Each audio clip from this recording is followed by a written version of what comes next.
Have you ever stopped to think about what actually makes your phone charger work? Or, how your computer gets the exact kind of power it needs to run? Well, the answer, a huge part of it anyway, comes down to this tiny but super important component, the diode. And just look at them. They come in all these different shapes and sizes, but they all share one single critical job. Seriously, these little guys are the unsung heroes of modern electronics, just quietly doing their thing inside pretty much every device you own. So what is this all-important job? It's actually pretty simple, but it's also profound. A diode is basically a one-way street for electricity. It lets current flow through in one direction, no problem, but it slams the door shut if it tries to go the other way. It's the ultimate gatekeeper. But how? How in the world does it do that? How does this little piece of silicon know which way the current's going and how to stop it in its tracks? What is its secret? Well, you're in luck, because that's exactly what we're going to find out. To really pull back the curtain on the secret, we're going to go on a little experimental journey. Yeah, we're going to build a super simple circuit and run some tests to see exactly how this diode behaves when we put it to work. So here's our setup. It's really basic. We've got our power supply, our diode, and a resistor. You can think of the resistor as kind of like a speed bump for the electricity, just to make sure we don't send way too much current through and fry our little component.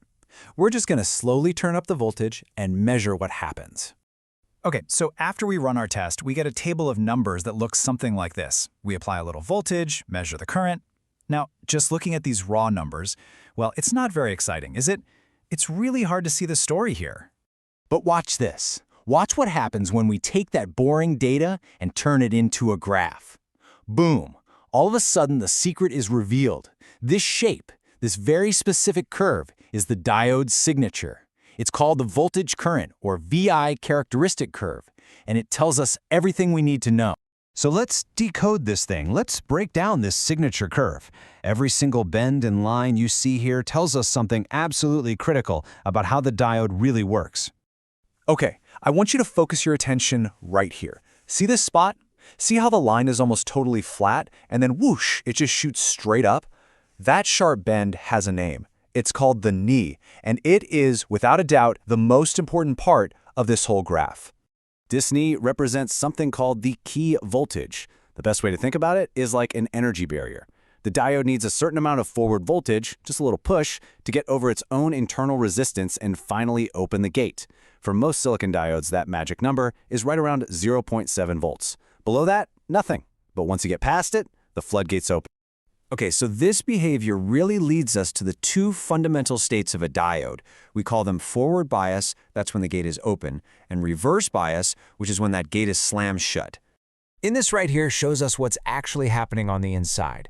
So in the diagram on the left, when we apply voltage the right way, we call that forward bias. An internal barrier, this thing called the depletion region, it shrinks, and that lets current flow. But look at the right.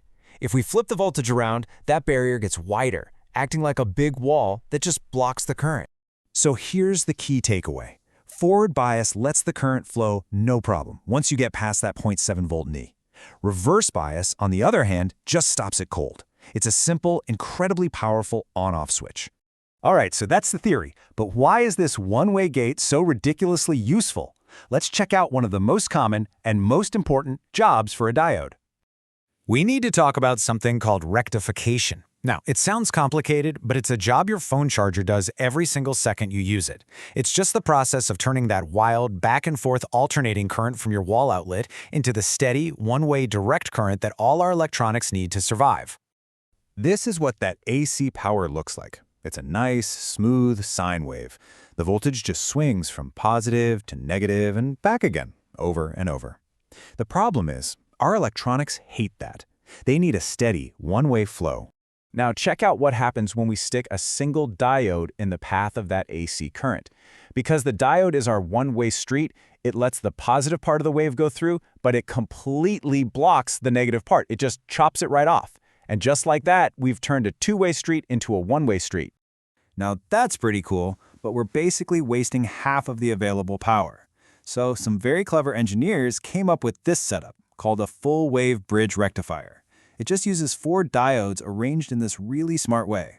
And here's the amazing result. Instead of just blocking that negative half, the bridge rectifier actually flips it over, turning it into another positive pulse. So now we have this pulsating, but totally positive, direct current. This is the very first, most critical step that happens inside almost every single power supply you own. But understanding the diode isn't just about power supplies. It's really the key that unlocks so much more in complex electronics. The diode is a fundamental building block. Take a look at this. On the left, we've got the simple symbol for our diode.